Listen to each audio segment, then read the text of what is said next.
Alright, so it is Sunday, September 3rd, and I'm here at Jerry's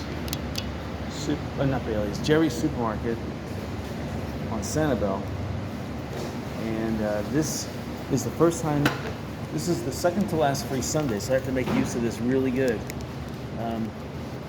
This is I'm going to get my camera aligned here. Second to last free Sunday, so we only have today and next week free Sundays. This is the first weekend, though, after Hurricane Idalia came by, and I was just heard from a local that shelling is phenomenal. It's phenomenal in Fort Myers Beach, so I can imagine, Sanibel being the shell island of the world here, just to be so phenomenal. So anyway, I remembered I gave my car an oil change. That was good this morning. I got here late. It's like almost 1 o'clock, which is ridiculous. But it's already approaching high tide, so I doubt I'll be able to bicycle on the beach, but at least I'll be able to go out towards the beach. Hard to say which direction the wind's coming in. But I think because I'm here late, I'm going to go right to the beach. So today's going to be a day where I really investigate Periwinkle Way. This is my premise. So we'll see.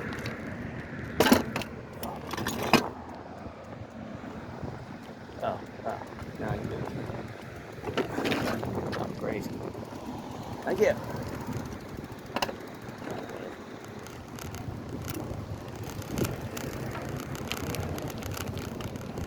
it.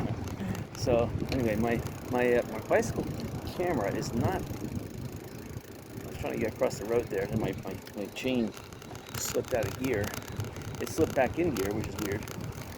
But the camera mount is facing kind of like sideways a little bit. I can't get it to face without pulling it and breaking it.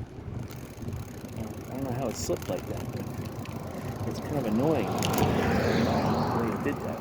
But anyway, I can't worry about that. So it'll just be a little bit off kilter. This is irking me. Off kilter. So anyway, I discovered today, real upsetting, that my crack in my windshield finally got to the point where it's big enough that I need to replace the window now. So that's going to be a nice, unexpected. I might be able to get it done with insurance. You know how that is. I hate calling in the insurance companies to fix the. It wasn't necessarily my problem. I'm not sure if I got to crack my window from. I went up to Orlando the first I bought this car, and like a rock from a truck obviously jumped off, and this is still annoying the heck out of me. A rock jumped off the truck and hit my window, and I didn't think anything of it because I didn't see a crack. And then over the next couple of weeks, the crack just materialized. Okay, so this is kind of like. Alright, so let's pull it back. Light off.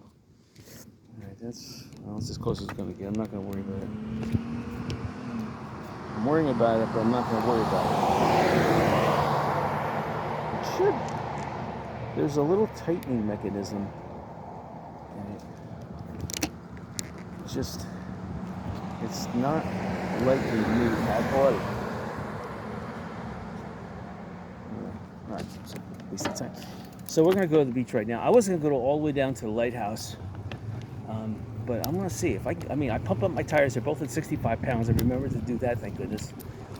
The camera is still veering off center, but I can't worry about it. I think there's a light that I bent back, and the light is pushing up against the back of the camera and causing this 4K camera to become off kilter. No matter how much I push that light down, it's coming back up and it's pushing the camera off kilter. But anyway, so this is Sanibel, September 3rd, and it's gorgeous out. This morning it was 78 degrees. I mean, it took me 5 hours to do an oil change. Unbelievable. Opening up the oil pan, not the oil pan, the oil bolt, and taking the oil out, that took a minute. It was easy. It was a little bit harder But I noticed that there was a little leak going on there, so I'm kind of glad. So I took out the bolt, cleaned it. I took out the rubber washers that were on the bolt. I have replacement rubber washers. Put that around the bolt and around the metal washer, so it was better than it was. And then put that back on, cleaned it. I let the I let the oil drain out for about 15 minutes, so it was barely dripping out. Like when I cleaned it, put the bolt back in. But the bolt I put back in snug. I didn't over tighten it. Then again, I didn't leave it loose at all. It was nice and a good pull tight. It wasn't going anywhere. So you can pull the ratchet. And then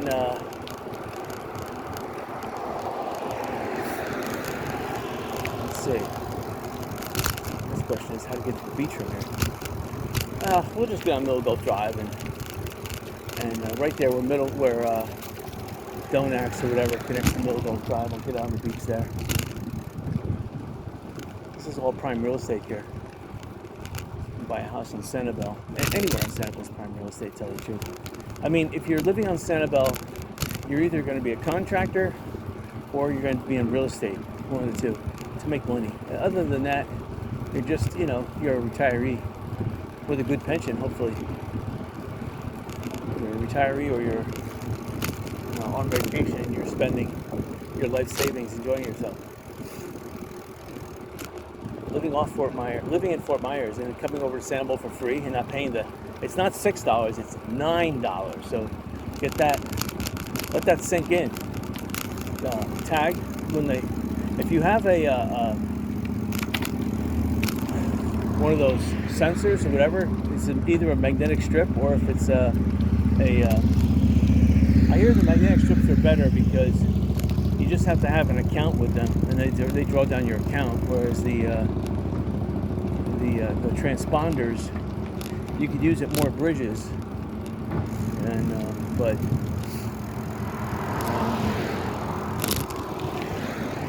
it's a bigger deposit.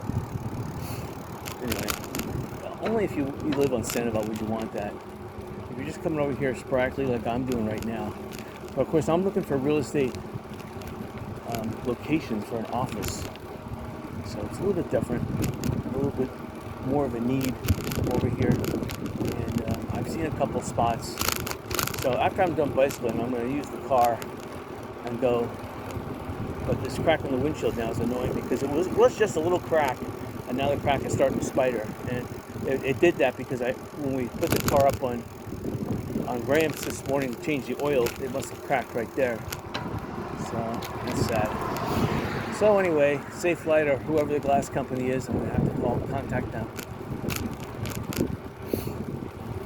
Actually, I could go to the Tangiers and go to the beach from the Tangiers area. That's all rough dirt road. No, I'm not. We're not gonna pass by the Sanibel.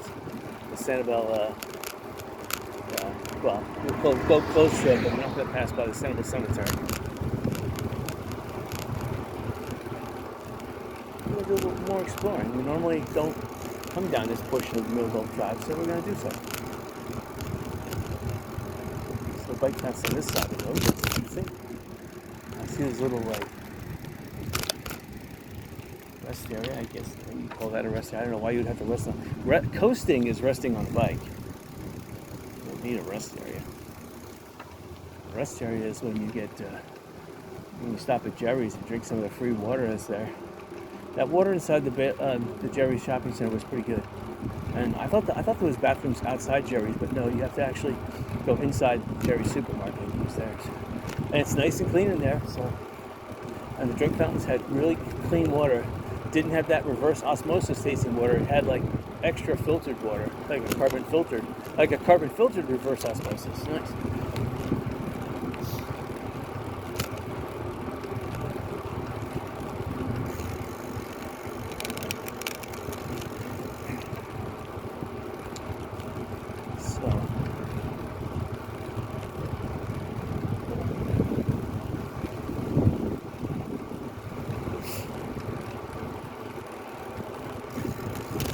Sanibel Cemetery is to the right over here. But we're not going that way. This pathway has been here for the last 50 years. It was the only way to get from, and Middle Gulf Drive and West Gulf Drive, Cassia Bell was just a dirt road, so the bike path being paved, but before the bike path was paved, it was just a dirt road, a dirt path. I remember those days 50 years ago. A long time.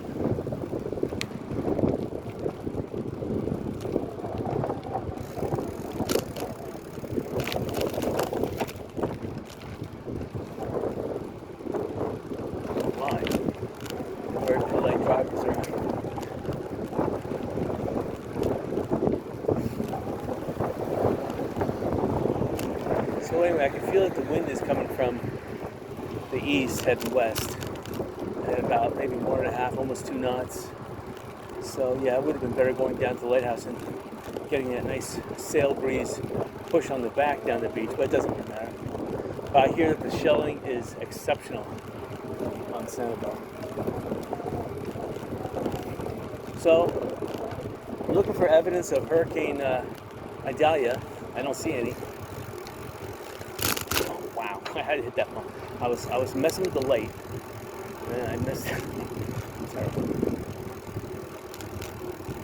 I know I'm gonna break this thing. This darn thing. I'm gonna break it. So my GoPro stick yesterday. I was finishing garage selling, and my phone fell out of my GoPro stick, and I caught it right before it smashed and hit the ground. I'm like, what's that all about? So I tried to put it back in the GoPro holder. Not the GoPro holder. The selfie stick holder, and I noticed that one of the two supports was busted. I just left it inside. I was inside a Kiwanis store. I just left it in there. I'm like, okay, you can have it. That's the way it works. You just drop stuff off. But it was a beautiful morning this morning to do anything, whether you're exercising or working or whatever. It was low humidity, beautiful out here. It almost feels like an October day out here in Florida. Like winter's gonna come early. It's gorgeous out. It almost feels like the rainy season's over. And we've hardly had any rain this year. No.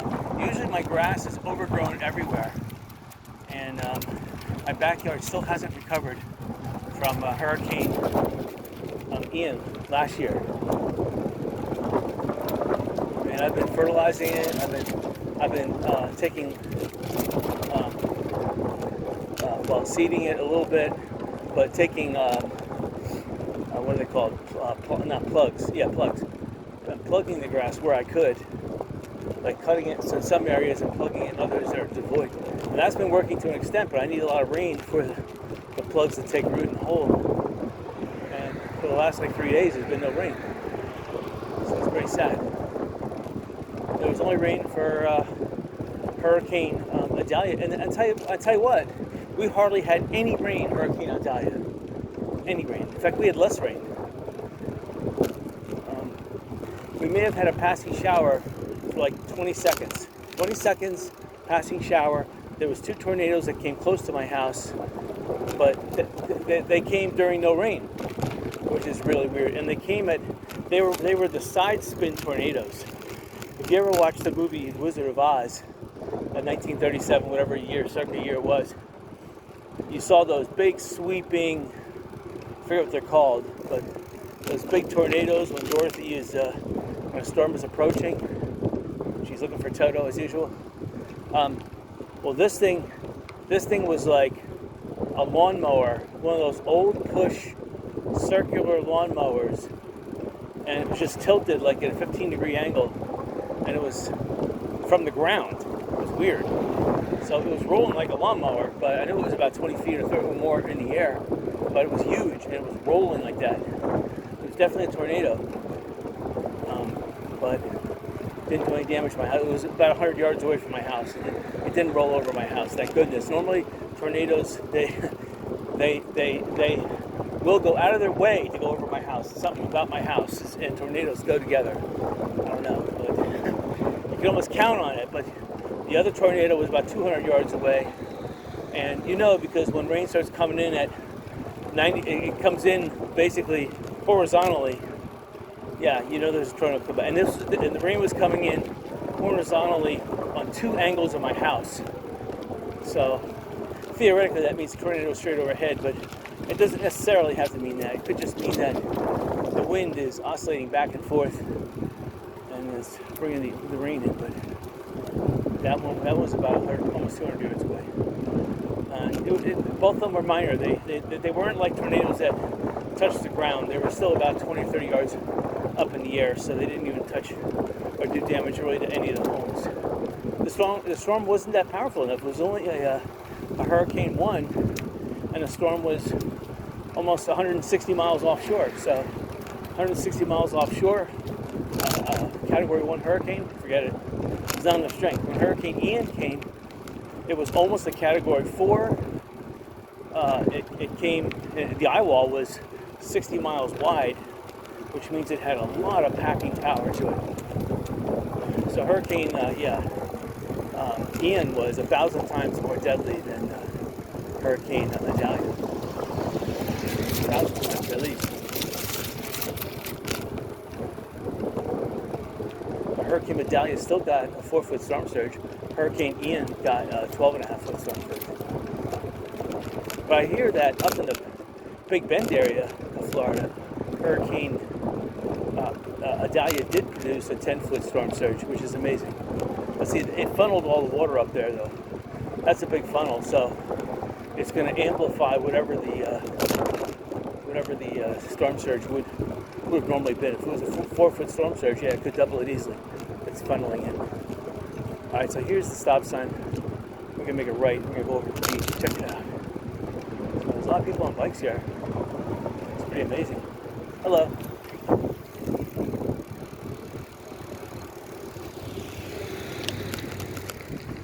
Check it out. See if people are paying to park over here, or if they have a decal. I see the nice big boardwalk that went for about 100 yards is destroyed. So that would be Hurricane Ian's damage, not Idalia. Still don't see any really. I see evidence where the water came up, so there was flooding here, but I don't see any real destruction. The Best Western Plus on Fort Myers Beach was a roof for Hurricane Idalia. That was like the biggest destruction. See, the old bridge came through here. Now I see terrible. I thought I could get all the way to the beach, but I can't. There's some inlets here. This is interesting. This could have been caused by Hurricane Idalia, but then again, I wasn't here for Hurricane Ian, so I'm getting this Irma, Ian, and Idalia, all I hurricanes. Hurricane Irma came right before Halloween 2017. Ian, that was like 2000 and I think it was 22. Yeah, I see it's near high tide now. It's hard to say whether I could.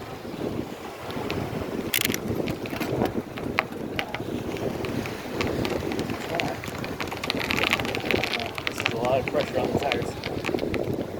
Hello. A lot of pressure. I may try to bicycle. I'm not going to get too far here. But I can see that the tide's coming in, so the best seashells are where the tide's breaking. This is so awesome. It's a beautiful day. There's a lot of people here on Sanibel. I'm surprised. You know, it's what, about 1:30 by now?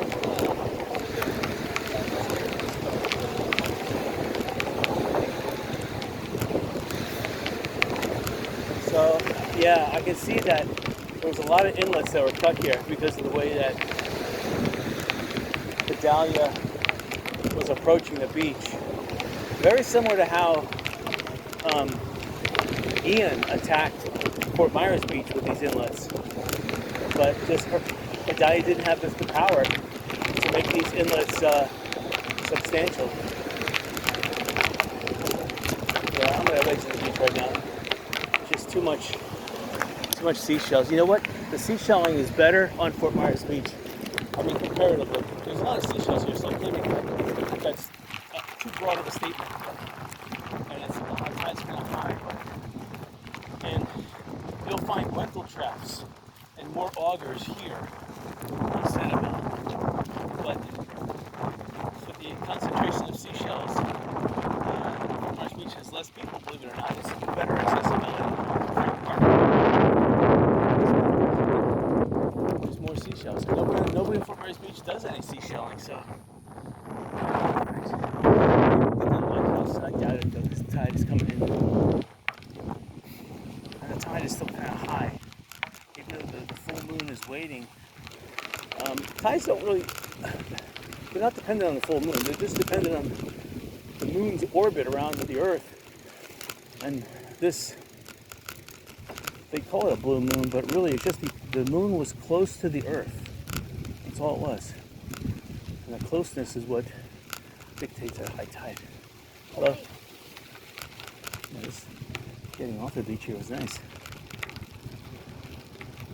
So, it looks like people are just parking here, but some of them have permits. Let's see.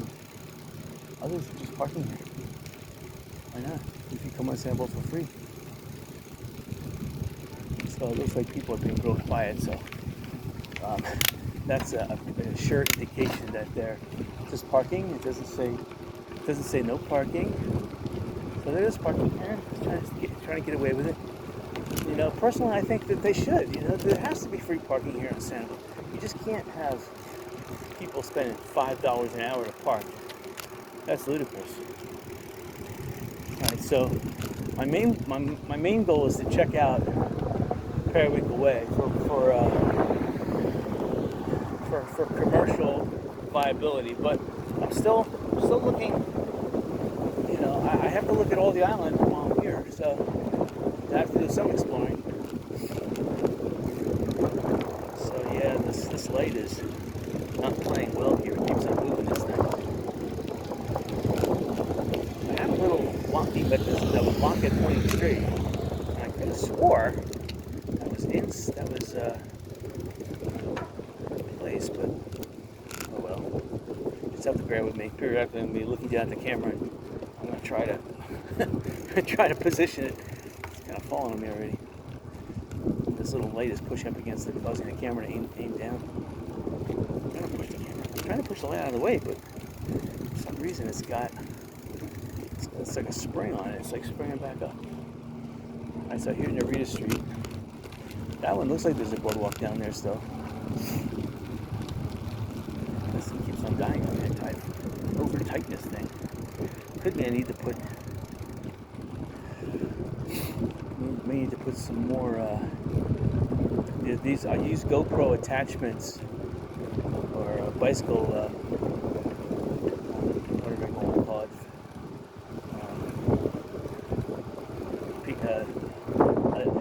Adapters, to fix the cameras on. So I have a whole bag full of them. I'm surprised that this thing is not pointing straight like it should. Anyway, a lot of homes here I see. That one there is okay. But if you look close, there is homes that have damage that haven't been. But that damage would be Hurricane Ian, not a Dahlia. It's just gorgeous out. The breeze is making it it's probably about 89 degrees out. On the beach, it probably went up to about 90 something, maybe 92, 3. All depends. You know, where the white sand is, it gets hotter.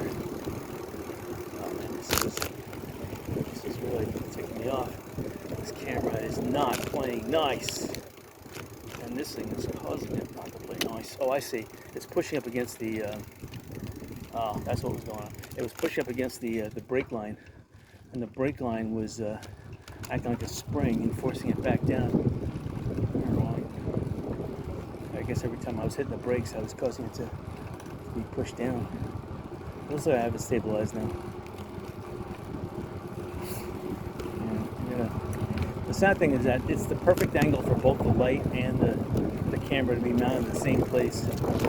And technically I could take the camera off, but if I do, I keep on forgetting to put it back on. You know how that is. So I just like to push the camera, the light down when I'm not using it, and then the camera I usually take off when I'm not using it. So because I want to keep the 4K camera obviously off the bicycle in case I go for like a night bicycle ride, or I go in rainy situations. All right. So this home over here is missing a driveway. That used to be where the old bicycle path was. There was no road here back in the early 80s. There was just a turtle trail, and the turtle trail had a couple of jumps in it. We called it the Big Gulp Jump. We used to take our bicycles and jump it. We put a Big Gulp container there, and on one of the hills. That was the Big Gulp Hill. We used to jump the hill with our bikes, our little mountain bikes. It looks like they took out a lot of the Australian pines over here from Hurricane Ian, which is sad because the Australian pines are so majestic, so tall. I see two of them left over there. One of them is dead here. In fact, all of them are dead on the public access. It's not really public access. It's the residents of Lingering and Beach have access there. Shamrock roofing. Shamrock seems to be doing a good job. I've seen them put down aluminum, raised aluminum with 2-inch raised. They did a fantastic job. And some of them on intricate roof surfaces. So I was very impressed with that. Still closed, but it looks like their tennis/pickleball court survived. This thing is messing with it again.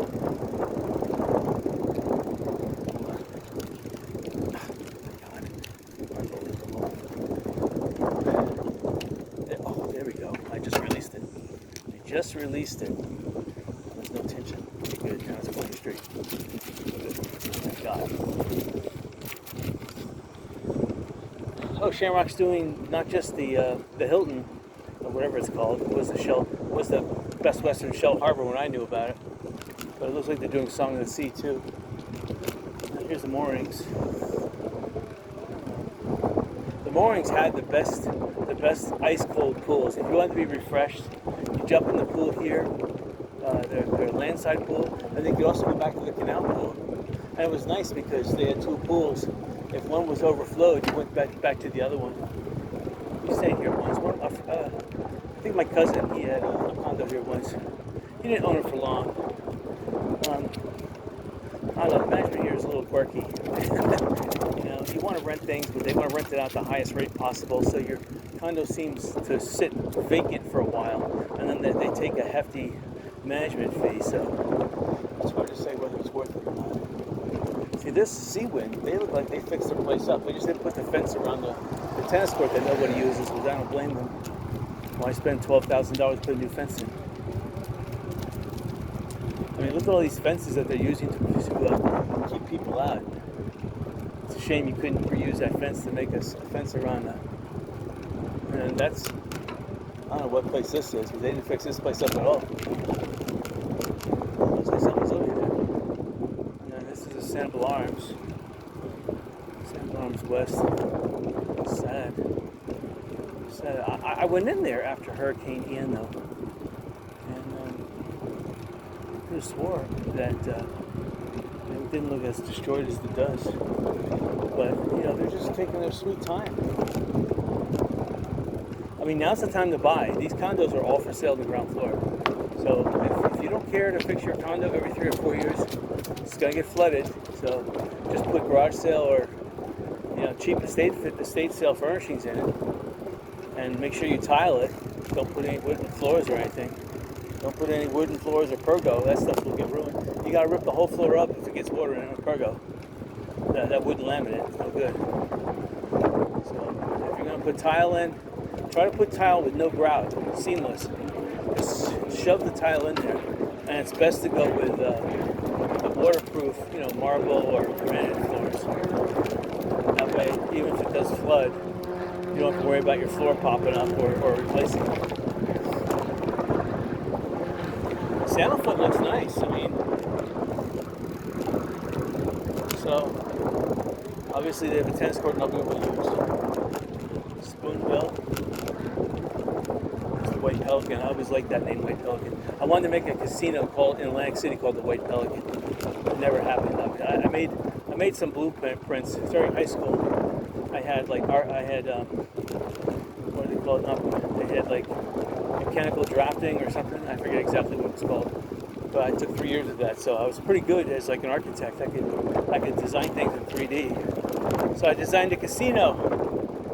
And I called it the White Pelican. And it was just an average hotel. I think I designed it with like 300 rooms, and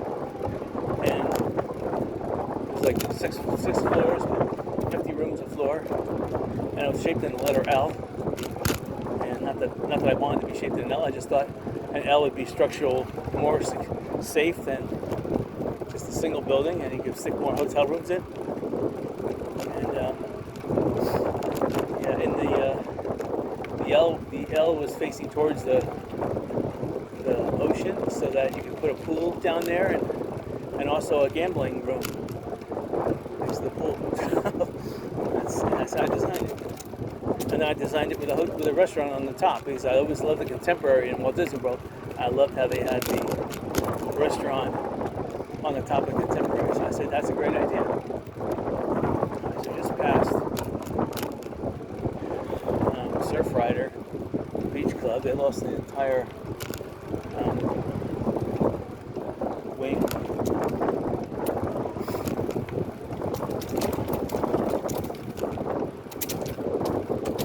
And this Kinsey Island used to be an airfield here, used up until the early 80s. But mostly they're flying drugs in here. That's why they closed all the airfields in Sanibel, because it was a soft underbelly. It was easy for planes to fly in the Gulf of Mexico, 100 feet above the waves, out of radar, and they would just land on Sanibel, drop off their stuff, and take right off again, and then fly up to Lakeland somewhere, and then refuel. That's how it normally was. They would fly from the Caribbean somewhere, land on Sanibel, drop off their drugs, continue flying up to Lakeland.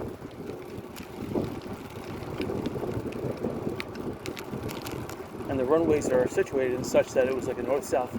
It was easy for them to land and take off. Once the plane had big bush tires, big well-inflated tires, they could land anywhere, 500 feet or less. So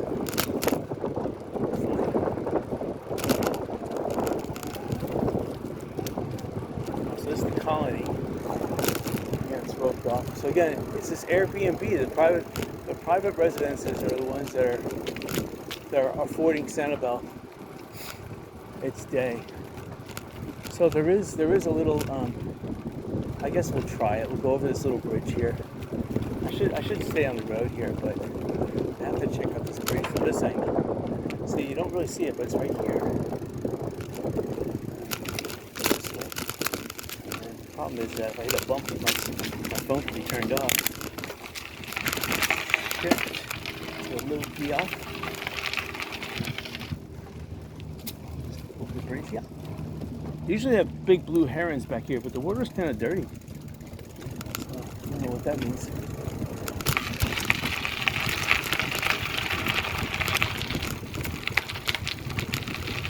Not too bad.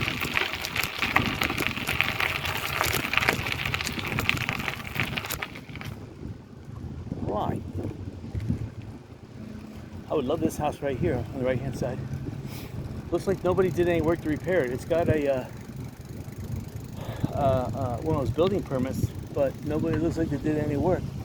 And that's the thing about Sanibel. You have to be here in person, because the Google and all these other websites that have imaging, except the Lee County Property Appraiser has recent after Ian imaging. That's what you want. A lot of the imaging that they have is pre-Ian. I'm not even talking about Idalia. Pre-Ian. This building on the right-hand side, excuse me, left-hand side, I've always wanted to buy this building. This building, I could do so much with it. They can make it be a miniature grocery store, which is what they need, actually. I mean, make this a grocery store / 7-Eleven, an art gallery. I mean, come on, that ain't gonna do it. And then you can have a real estate office on the side here. Ocean Tribe Outfitters, Sea School, Sanibel Sea School. Wow. All right, more power to you. I mean, I see gasoline being stored in there. Ceiling needs to be done. There's an H2O station, which is kind of interesting.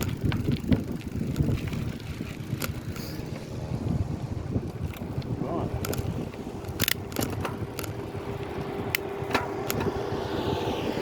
So it looks like some of the homeowners raised their air conditionings off the ground. I guess that's a good thing, but like that house there, that Tarpon Tail Inn, they have their air conditioning near the roof, which is smart, but still not high enough. You just like it if you go up in Punta Gorda or even Port Charlotte, you'll notice a lot of the homes have their air conditionings on the roof. They do that for a good reason. It didn't dawn on me that it would flood that high up in that area, but it does, and it easily floods that high up in that area. I mean, 10 feet seems to be the average storm surge. When I say 7 or 3 feet, that's like not the average. That's not even the average. It's low. Usually it's 10 to 12 feet. But there have been storm surges. I think even Hurricane Donna was near 15 or so feet. So, okay, now I am feeling some raindrops, which is terrible. Because now I'm feeling concerned about my phone, my camera. Again, every piece of property, even this property on the right-hand side here, it looks like it's trash, but it has an aluminum roof. That's the key. It has the aluminum roof, and the roof is what you want to look at first. It has to have an aluminum roof to be considered as a candidate. If it doesn't have an aluminum roof, then you have to consider adding ripping off that old roof and putting the roof on, which is going to be, in this market, astronomically expensive. Okay, we're just going to get on here quick because it could just be one of these little clouds blocking the sun, which is actually really nice. But because it's late in the day, you just never know. Storms could brew up in Sanibel. I've seen them go from a blue sky to a full-fledged thunderstorm to engulf all of Sanibel within 20 minutes. A blue sky to a full engulfing 20 minutes. So it doesn't appear, because of the cool temperature and the surface here, that there's enough, but because these clouds are what I call mid-level, if they smash into one another, they could release rain. That would create rain to go into the lower atmosphere, so the low level would then become saturated, causing these clouds to even get bigger. So, and I call these clouds mid-level because low-level clouds are a lot closer to the ground. These clouds are the non-threatening mid-level clouds.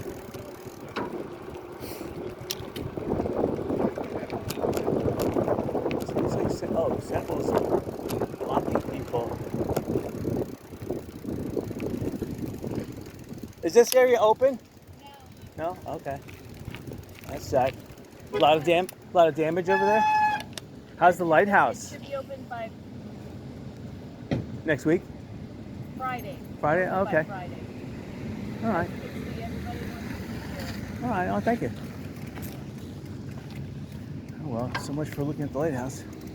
So from looking at the causeway, it looks like the lighthouse is still open. In other words, it's still on Sanibel.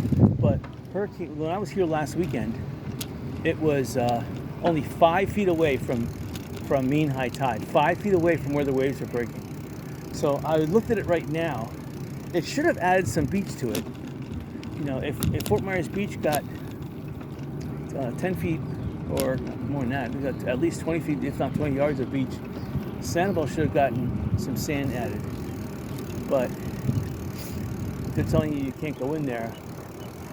Obviously, the bathrooms probably got ruined, and that's probably why they won't let people go in there, because people are going to need to use the bathrooms, and that means probably there's a couple inlets that were cut, or the road is just torn up and they have to fix the road. And silly Sanibel, they're dragging their feet on that. So it's sad, but anyway, it's good. It's interesting to know. Pretty sad though. So next Sunday is the last Sunday I can come on the island, so that's going to be sad. But I guess that's why I have to spend most of the time on periwinkle, because it's high tide. There's too many shells in this beach here, so I don't want to risk puncturing the tires. And the tide's coming in, and I was actually going against the wind anyway. So all right, so periwinkle way it is. Now there is one exploratory road I want to take, and I think I'm going to take it because I could always explore. I can always look at real estate with my car. I can tell you what I'm looking at. See, right here on the, I don't like it how this house is on a major road, but this house over here, it's on a major road. You're gonna hear all the vibrations. You're gonna hear all the sound. I do like how it has an aluminum roof, though. I like that a lot. Under contract. Oh well. So much for buying that. All the homes here are just, there's not enough really business on the island here to, it's if you open up a real estate company, you really need to open up a like an Airbnb service. You have to have a rental management and rent out people's homes, because the condos, most of them are still under construction. They're going at a snail's pace. Even Fort Myers Beach, which had at least 10 times, maybe 20 times more devastation than Sanibel. Fort Myers is coming along faster than Sanibel. I would say they're more fixed than Sanibel, especially the big resorts. The big resorts on Fort Myers Beach are already done. They're already done. And Hurricane Ian did nothing to them. Or Hurricane Idalia did nothing. So we're gonna go down Bay Road. We're going to do some exploring. It's going to take me in the back. I like this building over here on the left-hand side. I like the driveway. I like how the building is raised a little bit. It could make a little supermarket, although probably right. Probably need to raise. The supermarket should be like Jerry's, raised up about 20 feet. I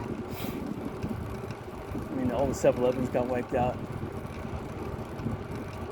It's just the Rebel Mobile at the corner of Palm Ridge and Tarpon Bay Road. That's really sand-capped. That's because it was that high, whatever it was, 13 plus feet, that above mean high tide, that the 12.5-foot surge didn't get, and there was barely any wave action at that point, because making its way through Sanibel, a lot of the waves spent their energy, so that place survived. Now, every gas station got water in the tanks, that's for sure. So you had to pressurize the tanks and then use that negative atmosphere or zero atmosphere suction technique to suck that water out. Every gasoline, any propane that was buried underground got salt water in it. I don't care how tight it was. 3 feet of water pushing down on a submerged propane tank will force its way in. Same thing with a gasoline tank. The gasoline tank wants to rise up out of the ground anyway with that much water. See, these places on the left-hand side, they normally are wiped out during a hurricane, but these places look awesome. My parents could have bought one of these in 1979 for $19,000.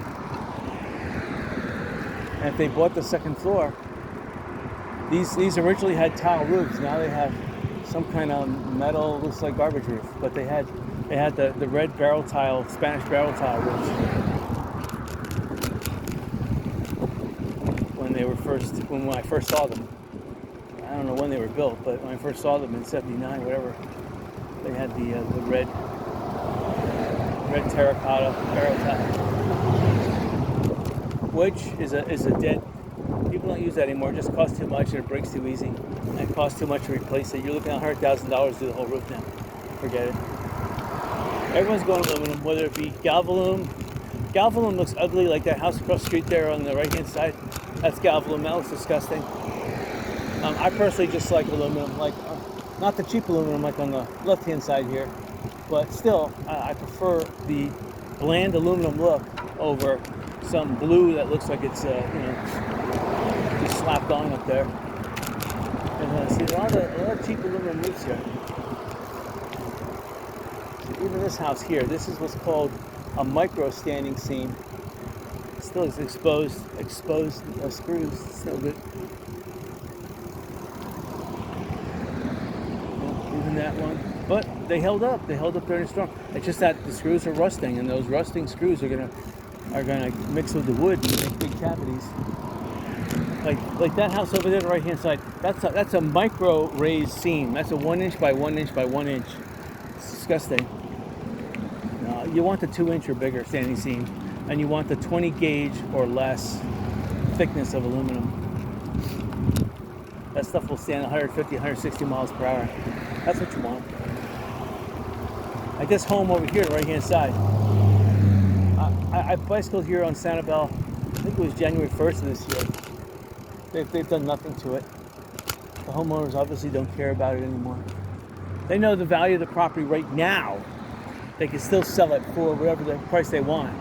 But that's only because there's going to be lockdowns up north. You see, a lot of people from up north are going to move down to Florida because they don't want to deal with the corrupt criminal Democrats that are destroying America.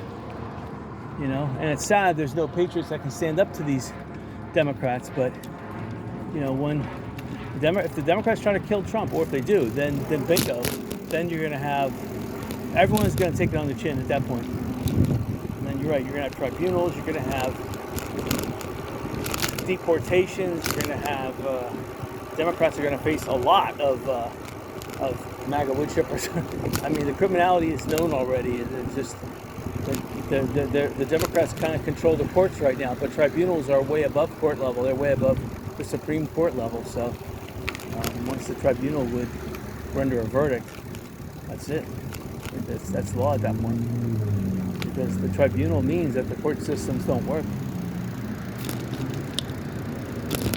And the court systems will probably just be to administer just grievous crimes. Anyway, we're not going to talk about that right now because it's a very sad subject, but the Democrats pushed America that way because Trump actually won the 2020 USA presidential election, and this country would have been in really good financial footings. There would be jobs everywhere. Everyone would be hiring, expansion. Everyone would be making money. And now everyone is, and because of the Democrats, ruining everything, stealing all the money and causing world war everywhere. It's like everyone now is thinking about basic livelihood, basic necessities, whereas if we were under Trump, everyone would be thinking about opening their own business, exporting, importing. There would be so much money.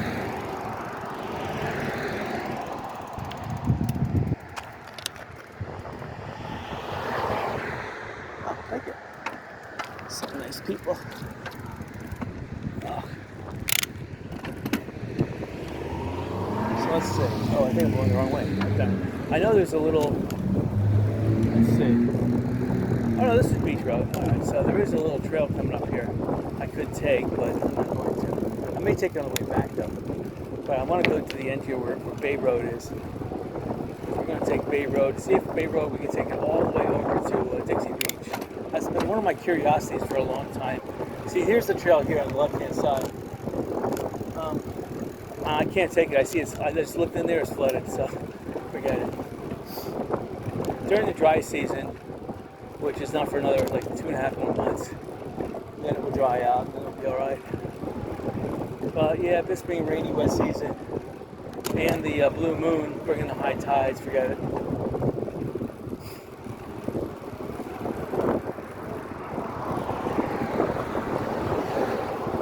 So now I'm definitely hitting a 2 to possibly 3 mile per hour headwind. But it's gorgeous right now. This cloud is, the temperature is probably about 84 degrees, 85 with the cloud. Outside the cloud it's 92, that's for sure.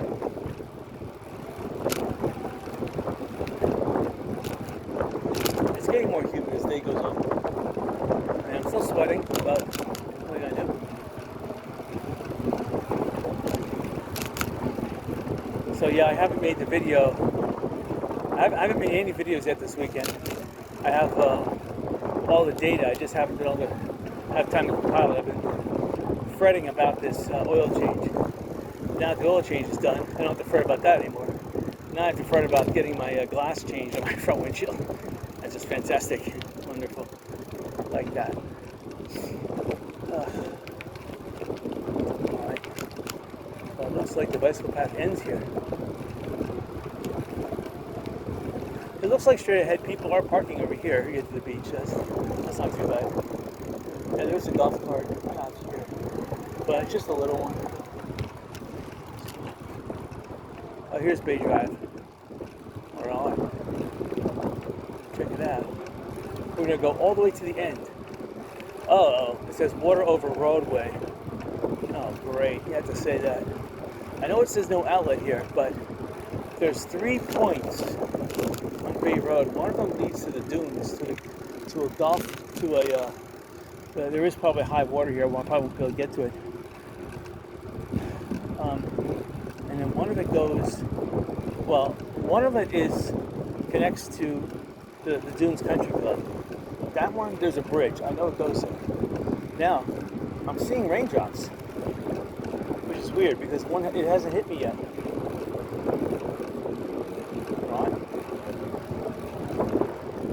I'm gonna have to wait for it. I see the sun ahead, but it's just receding, so the clouds go in the same direction we're going, which is nice. So you have one access point on this road, goes to the clubhouse. That one works. You can see there's very high water here. Yeah, it definitely is high tide. There's a garbage can there. I need that garbage can. And 2 garbage cans have been crunched left and right by the garbage men. I had 2 nice garbage cans, even after Hurricane Ian. Within a year's time, garbage people just crunched them and crunched them and crunched them, and now they were the nice, really rigid, tough Rubbermaid ones, the ones that you think are indestructible. Garbage people probably threw them in there and crunched it with their big. See, here's a turn here. You go to there's a little bridge here. All right, so that goes to the clubhouse. So that's an emergency turn in case I needed to use that. If I come back this way, I'll definitely take that road. And there's 2 more times. One of them is going all the way out. It could be through private property. That's the only problem. Now, I can't see on satellite view if there's a fence blocking the way or not. I even looked in some of the old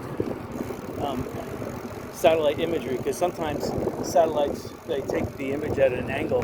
Sometimes you could turn the camera and you could see the angle, and then you could see the shadow of a fence, but I couldn't in this regard.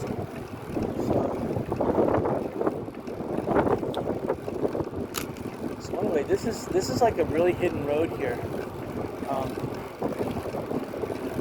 It says Sanibel Cantiva Conservation Foundation on both sides of the road, but I'm pretty sure that the property is available. Now, you probably have to pay some kind of huge impact fee. And obviously, you're going to have to elevate the property with a good $100,000 fill job. But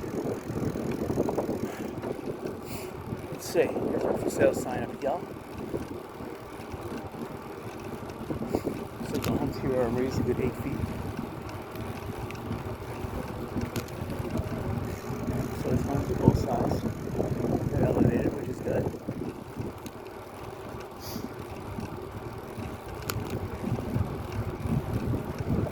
This house is having nice gray seam aluminum put on. 2+ inch, like 2.5 inch arrays. That's nice. That's the high quality. And it looked like it was 20 gauge too. Nice and thick. Okay, this house coming up on the right. Nice, this pink one. Did a good job with that. windows, at least double, if not triple pane.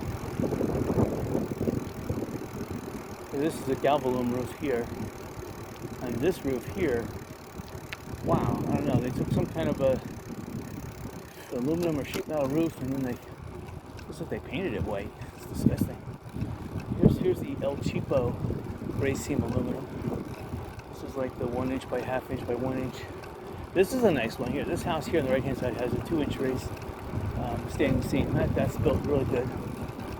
So that would be a keeper. Again, if you're buying homes, the first thing you want to look at is a standing seam aluminum roof, and you want to go 2 inches. The stuff that's less than 2 inches, forget it. I mean, it'll survive the little tiny ones, but when you get the Hurricane Katrina, Donna's, Hurricane Irma's, you want that 2-inch. There is right here. There was one access point, but I can see there's a lot of water here.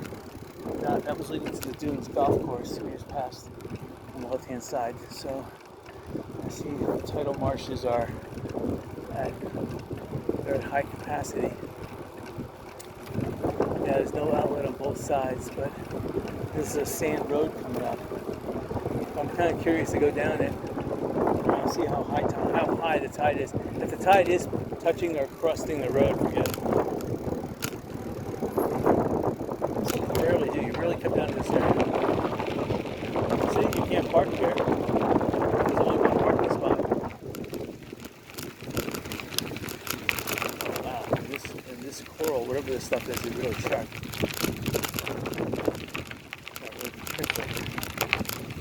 Coral, especially Bahama coral, that stuff is from the mantle. That stuff is super hard and super sharp. Be really careful.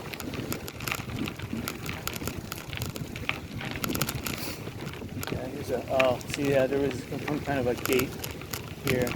Sad. It's sad, but if I could have just gotten beyond this bridge. This is private property. You can see the tide still coming in. So, see, I couldn't see this on satellite view. It's just sad. So, that's a galvalume roof. That's cheap. But, it's better than nothing. It's better than, if you're not going to get an aluminum roof, that's the next best thing.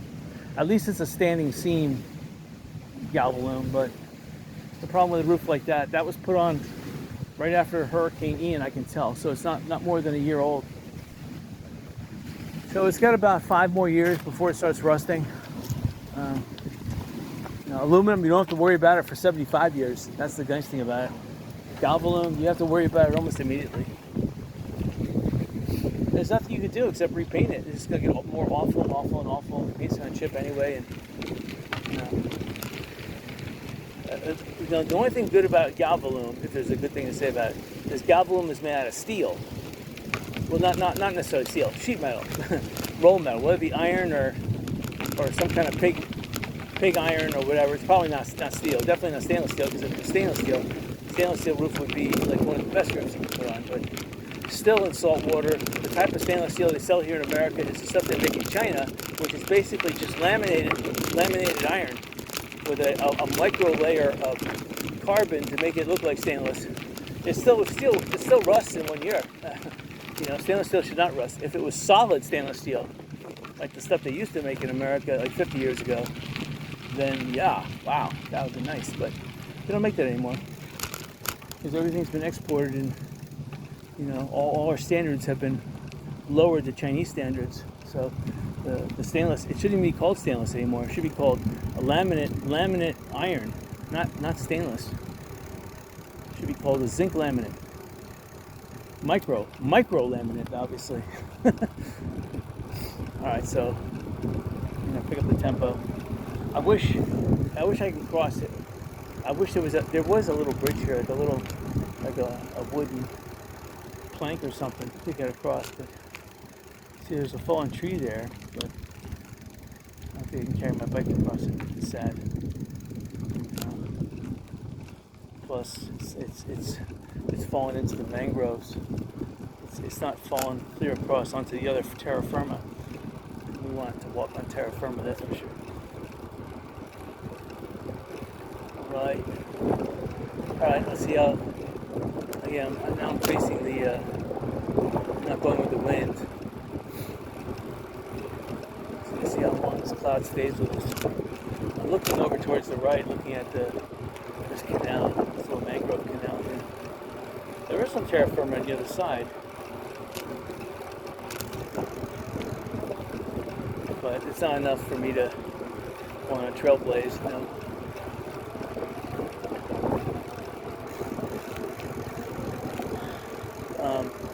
Talking about treasures, Caesar, who was the pirate with Gasparilla, Gasparilla was like, Gasparilla captured him when he was a cabin boy, and Gasparilla raised him like a son, and then Caesar went out on his own, just like sons. I don't know why, but he attacked Gasparilla's base up in Captiva to steal a white hostage, not to like set her free, but to steal her and then ransom her himself. That pissed off Gasparilla so much that he went down with a superior force and wiped out all of Caesar's bases. Caesar fled for his life to Miami, where he set up a new base north of Key Largo. And there's an island there named after him, north of Key Largo. But rumor has it that he left a $3 million, and this is back in those days, $3 million burial mound full of treasure. And in Sanibel, somewhere around here, there's Indian burial mounds. Something is underneath the Mound Key they think is loaded with treasure. But because there were a lot of little pirates too. And Mound Key, I think, was the repository. It was divided among all these pirates. They had their little sections of the island where they could bury their treasure. That was like a bank in pirate days, Mound Key. That's why it's forbidden to go there, because they know there's tons of treasure there buried. But Caesar had another treasure here in Sanibel, somewhere around in the Shell Harbor area. They think it's in the dunes somewhere. Who knows? It could be buried under a golf course somewhere. But you see these Indian burial mounds. The Indians say don't touch them. The pirates said great idea. We're going to bury our treasure in mounds like these. Don't touch them. It's an Indian burial mound, right? And you could see some of the old development maps. They had topographical maps, and sometimes if you use like some of these old search providers, they'll have some of the topographical mounds, some of the reliefs, and they'll show these mounds. And really, it's just the big ones you're really concerned with. Although the small ones, hey, $1 million treasure could be buried under a tiny mound. So it's you just never know. But so reportedly, there's a $2 million treasure also buried here, and that's back in those days. So these days it'll be worth $200 million. So there's a treasure buried on Pine Island, $3 million in those days. It's worth $300 million today, and $2 million on somewhere in the dunes or in the Shell Harbor area, Sanibel. And now that's worth $200 million today's value. So who knows? So anyway, that's why you would have to look down 30 feet to see if you could find the treasure. Down 30 feet, they wouldn't bury it that deep. But there's a house we just passed by on the right-hand side. People ran out of hope. Your house gets destroyed, you come back, you're here 2 weeks, you do as much as you can in 2 weeks, you find out there's no contractors, there's no supplies, nothing. You could hardly do anything except take inventory and move stuff to storage, and then you abandon your house because you have to go back to work. It's sad. See, they're putting a temporary roof on that one. I don't know what happened there, but these homes remind me of the sea view. See, that's a nice aluminum roof, but all these homes had asphalt shingles. So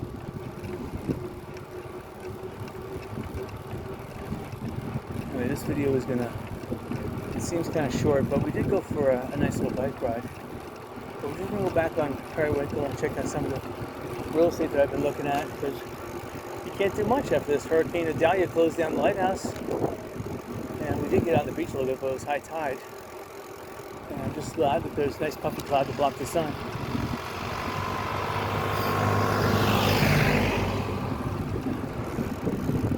Yep, aluminum, galvanum, that's a galvanum roof there. You can tell it's green. Aluminum would be aluminum. See, aluminum reflects 85% of infrared light. And infrared light is what causes the heating of the house. So you want an aluminum roof. You don't want a galvanum. Galvanum maybe reflects 50%, only because it has a little zinc, titanium, and aluminum in the zinc in the metal and titanium and aluminum in the paint. But you know, it's still, if it's not colored silver color, it's gonna absorb the infrared, and it's gonna back radiate. And I don't know. You know, it's better to reflect 85% of the infrared right off the bat. You know, true. I mean, aluminum will back radiate too, but as long as 85% is reflected, it's going to be a lot cooler. Whereas if you only have 50% reflection, you know, like galvanum, it's going to get that much hotter. You get a lot more expansion and contraction with the heating. And of course, the underlayment underneath is going to get heated like crazy. With an asphalt shingle roof, I mean, a white asphalt shingle would reflect about 10 to 15%, but still, you're absorbing all that energy. That's a lot. That's a lot of back radiation. And, that's no good. Yeah, let's see if we can cross the road here, because I'll stay on this side. Okay, why not? All right, so on the left-hand side, I like this gas station, but they want too much. There's no way I could buy this.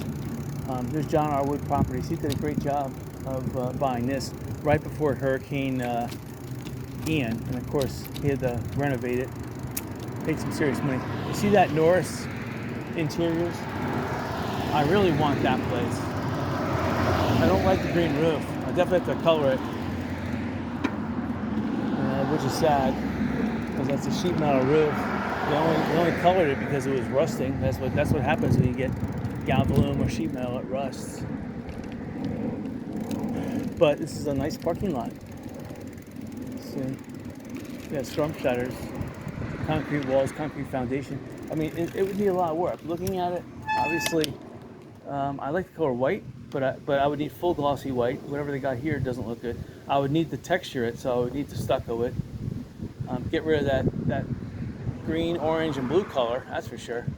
The roof, I probably would paint it white. I mean, make it look clean. I'd have to pressure wash it. It's exposed screws though, but you know, that's the sad thing. You know, everyone's going the cheap way here in Sanibel. There's Joey. It used to be what's called Joey's Hamburgers, and before that was a boutique store that was only open. I forget what the name of it was, but it was only open in the wintertime. So women's fashion, women's winter wear in Sanibel, believe it or not. All right, so this building here, I like this too. This is the old Sanibel Captiva community bank building. And of course, any bank building is built good. Of course, this one is built wooden. It's not that good, but it has a nice roof, and it's got a lot of room in the back here. But I was told they're gonna reopen this building, but you know, they did a lot of repairs. I'm very impressed with the repairs. I'm impressed by the walkway here. Even this old bait box building would be okay, but we still need some work. I could fix that. This Dairy Queen here is for sale right across the street there at Dairy Queen. I don't want to buy a Dairy Queen franchise, and you know, it says it's under contract, so that took less than a month to sell that, because from the time the sale sign that I saw up was like 3 weeks ago, and it had a for sale sign still last week. Didn't have it under contract. So real estate is going fast. So, all right, so I'm looking here at the Periwinkle Park and Campground. I'm just looking to the left. Looks like most of the destroyed buildings have been cleared away. So if you need to live relatively cheap, that's where you live. It's still a viable location for those who need to live cheap on Sanibel.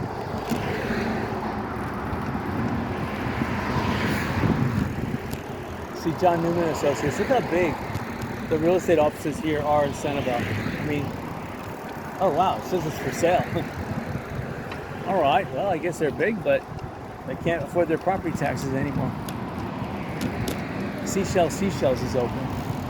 That's interesting. They were like, when I was first here on the island back in January, I mean, you know when places don't have insurance and they need to fix it themselves.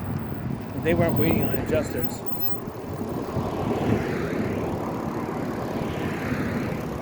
So here's Hucksters. They're open, thank goodness. So besides Jerry's, this is another food. This is like a fast, convenience store. And I always like the prices in here. And what I do like over here is there's a rentable spot right here, which would make a great real estate office right here. Look at this. I'm not sure what they're doing with this, but this little office right here is very interesting to me. So I have to check them out to see if it's available. Hucksters. Because if it's turnkey and I can put a sign on the front, that's awesome. This, the Shack, fresh frozen custard. This is pretty awesome. They have 2 hot dogs for $6, so they're gonna do good right here on the left-hand side. So that 2 hot dogs, a barbecue sandwich, $6. That's a great deal. And then here's the old Jacaranda. This used to be where Scotty's third stage station was, but it's not here anymore. Hello. It's for sale. It's no longer called the Jacaranda. I don't know what it's called now.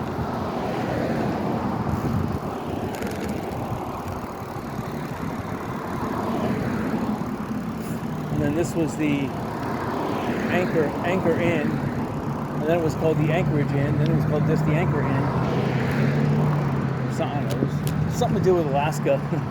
Anchor, Alaska, Anchorage.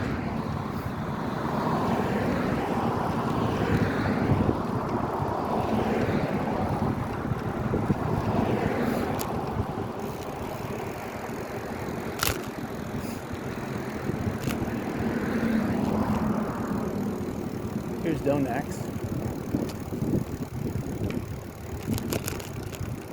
Now, across the street on Periwinkle Way, that's the Bailey's homestead right over there. That house, the aluminum roof, it looks better than the at the same time you had Edison was living in his house. This house looks like it survived the storms better. Edison's house took a real beating during Hurricane Irma.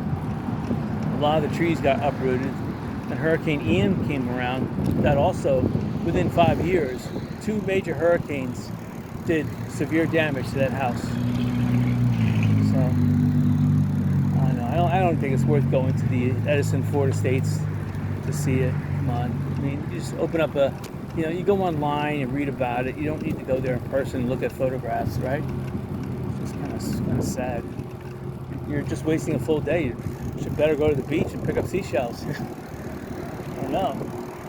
Do bicycle riding like I'm doing. Enjoy yourself, right? Get nice exercise, fresh air. Oh man, I'm telling you, it's beautiful, vivid. It's vivid scenery out right now. The air is so clean. I just put the sunglasses down a little bit. The greens are vividly green. I don't know if you can see it on the video. They're vivid.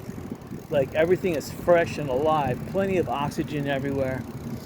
It just smells wonderful. I was out in Las Vegas. It smells dank and there's like this radioactive dust everywhere in the air. Even you're walking down the strip, it's like disgusting. You get this haze everywhere. I'm like, oh, send me back to Southwest Florida. where the air is beautiful. I mean, you could live to be about 120 years old if you don't eat all that sugar and at least you exercise a little bit. Right? Now here's a place across the street here I like. This is an antique shop. See it over there? Again, it has an aluminum roof. That's what you want to look for first. It's a wooden structure though. That's the problem. It's probably got termites and it's rotting, and so I would need to go inside and check it out. This place has not been opened, and obviously the owner or whoever doesn't care about it. It's got, for a real estate office, it's got the bare minimum. It's got the aluminum roof, but it's got, obviously it has a raised power line, which is not necessarily a problem, but it's still an issue. It's something that could go wrong during a storm. Someone could crash into that pole and knock out power. Anyway. And then here's Billy's Bicycles coming up on the right-hand side.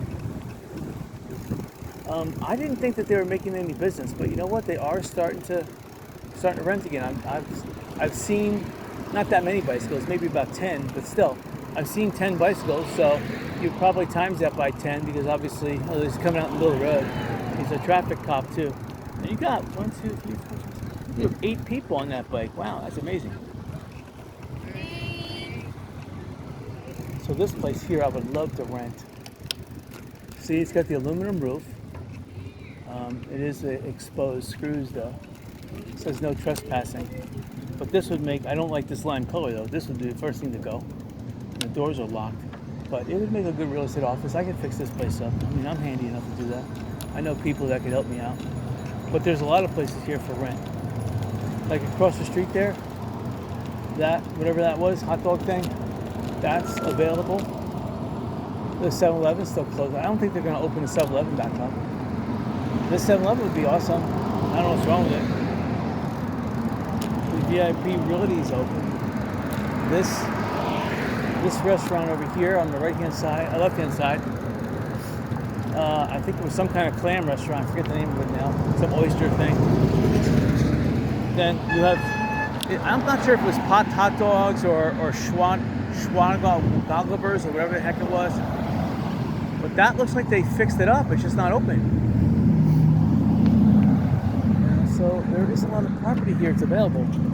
It's just that, Fort Myers Beach is kind of upsetting me because I really wouldn't want something close to Fort Myers Beach, but it seems like all eyes are on Fort Myers Beach. Here, seashells.com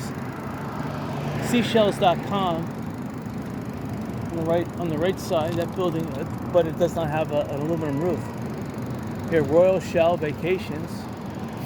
Whitney's Bait and Tackle is open. They've raised their place up. That's nice. Royal Shell is nice. Big building for real estate. Oh, that's nice. VIP Realty here. Nice big building with aluminum roof. Here, Traders, lunch and dinner. They're open. Look, but there's no cars. That's sad. They're open, no cars. Now they have a cheap galvanized roll roof.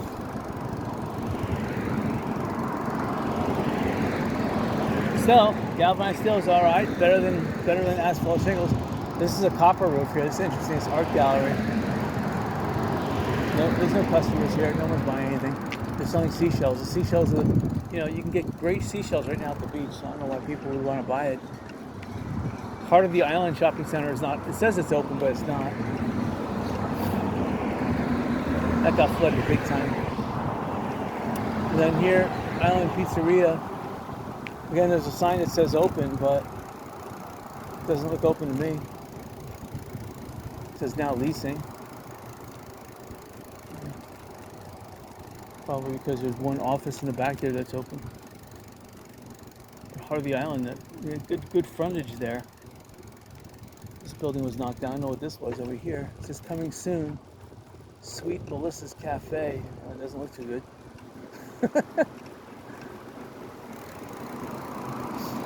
And this was the cheapest commercial real estate on the island right here on the left-hand side. Cheap being like under $1 million. So, we're coming back to Jerry's. We're going to end it. And then next weekend will be the final weekend. And then here's Bank of the Islands. They have a nice, it looks like a 2-inch race aluminum. It could be galvalume though.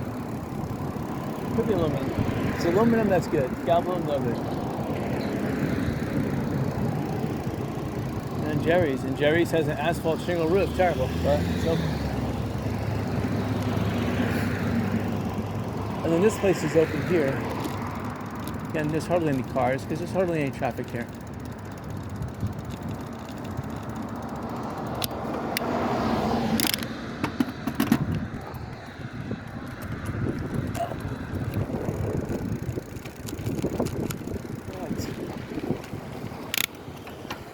Anyway, parked over here inside. There's an exceptionally nice cool breeze blowing right now. When I say cool, probably 80 degrees, but still not cooler than the 93, 94 out right now. And the sun is really intense. But when the cloud blocks the sun, the temperature falls a little bit. Anyway, hope you guys enjoyed this. I'll be doing hopefully some garage selling again next weekend. And definitely at Fort Myers Beach. The most interesting thing is really with Fort Myers Beach is the berm is almost gone. Got washed away. A hurricane, Idalia, definitely took care of that berm. So I put some cardboard under my car to check for oil leakage because you just never know, right? All right, until next weekend. You guys have a great week.